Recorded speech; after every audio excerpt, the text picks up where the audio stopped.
Le pacte Molotov-Ribbentrop signé en août 1939 était un pacte de non-agression entre l'Allemagne nazie et l'Union soviétique. Ce pacte a choqué le monde. Il comportait un protocole secret. Ce protocole divisait l'Europe de l'Est entre les deux puissances. L'Allemagne pouvait envahir la Pologne. L'Union soviétique prendrait les États baltes. Ce pacte a eu des implications significatives. Il a permis à Hitler d'envahir la Pologne sans intervention soviétique. Cela a sécurisé la frontière orientale de l'Allemagne. L'Allemagne pouvait alors préparer une invasion de l'Union soviétique. Le pacte a donné du temps à Staline. Il savait que la guerre arrivait. Mais il a utilisé ce temps pour renforcer ses défenses. Le pacte était un mariage de raisons. Les deux parties avaient leurs propres objectifs. Aucune des deux parties ne faisait confiance à l'autre. Le pacte s'avérerait de courte durée.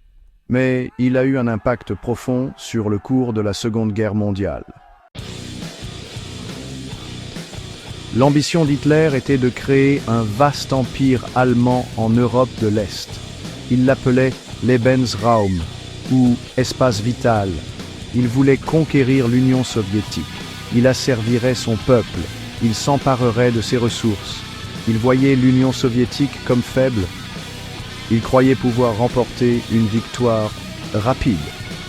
L'Union soviétique a été prise au dépourvu par l'invasion allemande. Staline avait ignoré les avertissements de ses propres services de renseignement. L'assaut allemand initial fut rapide et brutal. L'armée rouge a subi de lourdes pertes. Mais le peuple soviétique était déterminé à résister. Il a riposté avec courage et ténacité. La vaste étendue de l'Union soviétique a joué en sa faveur. L'Allemagne a sous-estimé les défis de combattre sur un territoire aussi vaste. Les lignes d'approvisionnement allemandes sont devenues trop étendues. L'armée rouge a utilisé la tactique de la terre brûlée pour ralentir l'avancée allemande. Le front de l'Est fut le théâtre le plus vaste et le plus brutal de la Seconde Guerre mondiale. Des millions de soldats se sont battus des deux côtés. Les combats étaient caractérisés par leur férocité et leur brutalité.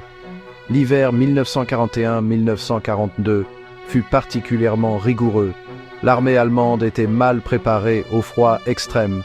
La bataille de Stalingrad fut un tournant dans la guerre. L'armée allemande fut encerclée et détruite.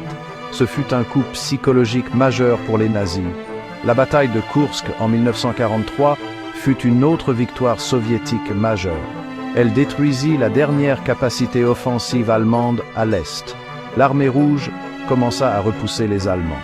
Elle libéra son propre territoire. Elle commença à libérer les pays d'Europe de l'Est. L'Union soviétique avait fait une remarquable remontée. Elle avait joué un rôle décisif dans la défaite de l'Allemagne nazie. La campagne à l'Est a eu un impact profond sur l'Allemagne et l'Union soviétique. L'Allemagne fut vaincue et occupée.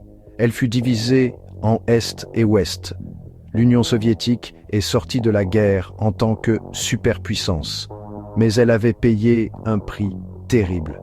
Des millions de ses citoyens avaient été tués. Son économie était en ruine. La guerre sur le front de l'Est a eu plusieurs conséquences importantes. Elle a conduit à l'émergence de l'Union soviétique comme superpuissance mondiale. Elle a également conduit à la guerre froide.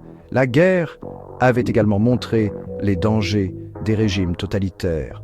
La campagne à l'Est offre plusieurs leçons stratégiques. L'importance de la logistique et de la préparation a été mise en évidence.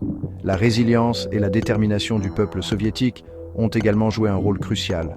Enfin, la campagne a montré que même les armées les plus puissantes peuvent être vaincues.